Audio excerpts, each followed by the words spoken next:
Tubo. Sabi mo ka naman sana. Na tayo ng mantika. Lagay natin yung bawang.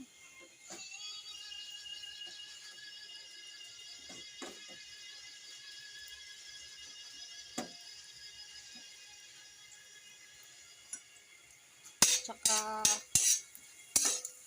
haluin lang until golden brown.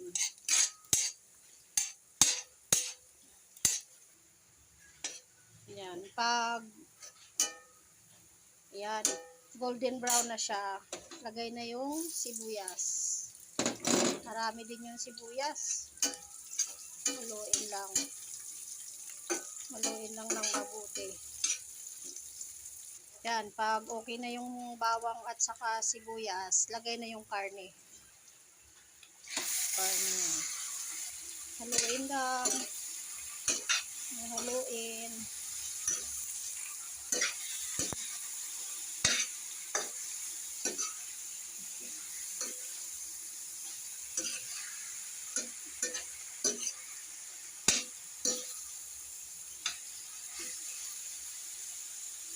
Pag nag-aadobo ako,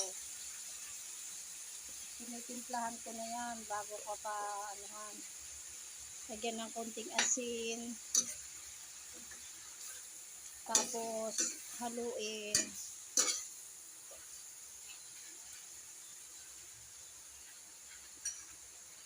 Tsaka nilalagyan ko na ng paminta.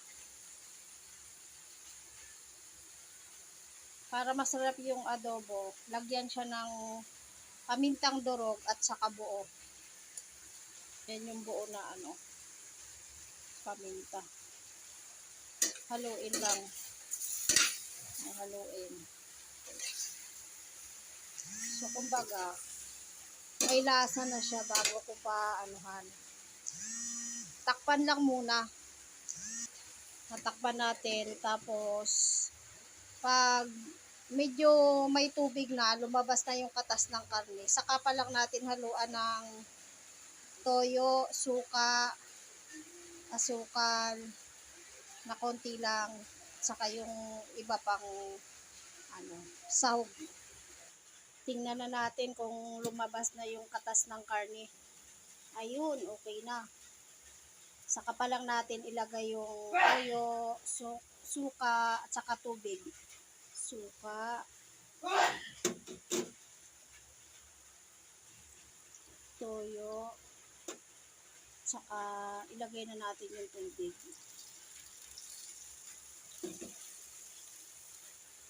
Bango, sarap. Halo-haloin na natin. Sa bango pa lang, masarap na. Alam niya ni Carla, saka ni Dayan, saka ni Dundun. Yan. Bago ko nilagay yung suka, yung tubig, at saka toyo, pinalabas ko muna yung katas ng karne para masarap. Yan. Takpan uli natin. Tsaka hayaan lang natin siyang lumambot. Pag malambot na siya, saka na natin lagyan ng asukal. Kasi pag medyo hilaw pa yung karne, na nilagyan na ng asukal, sobrang lapot. Kapag kumukulo na uli, hinaan na natin yung apoy. Lapit ng maluto. Kapag malapit ng maluto, saka pa lang lagyan ng sugar. Yung iba kasi, hilaw pa yung karne, nilalagyan na nila ng asukal. Kaya sobrang lapot dahil nagka-caramelize. Pero kung malapit ng maluto yung karne, saka mo palang lagyan yung saka mo palang ilagay yung asukal.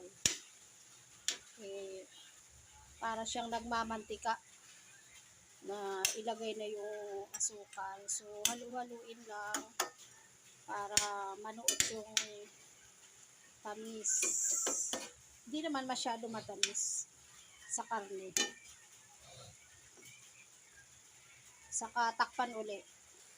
Ayan, tingnan nyo. Malapit ng maluto.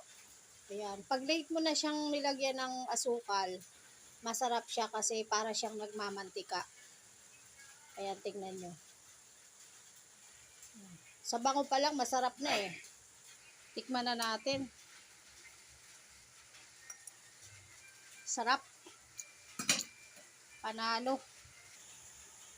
Luto na, patayin na natin.